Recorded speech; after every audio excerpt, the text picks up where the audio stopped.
રાજકોટના જસદણમાં આરોગ્ય વિભાગની બેદરકારીનો ખુલાસો થયો। કોરોના ટેસ્ટ સરકારી લેબોરેટરી બંધ થતા સ્ટાફને પગારની ચૂકવણી। જસદણ સરકારી હોસ્પિટલમાં કોસ્ટ લેબનું પણ ફંડ ક્યાં ગયું તે સૌથી મોટો સવાલ છે। જસદણ સિવિલમાં સુવિધા શૂન્ય છે, ખર્ચમાં સતત વધારો થઈ રહ્યો છે। આરોગ્ય વિભાગના ઉચ્ચ અધિકારીઓએ તપાસની માંગ કરી છે।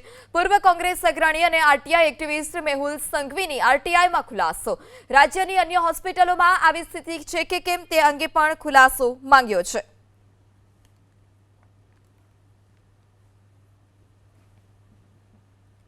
સુવિધા શૂન્ય છે, ખર્ચમાં સતત વધારો થઈ રહ્યો છે। આરોગ્ય વિભાગના ઉચ્ચ અધિકારીઓએ તપાસની માંગ કરી છે।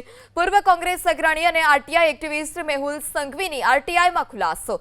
રાજ્યની અન્ય હોસ્પિટલોમાં આવી સ્થિતિ છે કે કેમ તે અંગે પણ ખુલાસો માંગ્યો છે।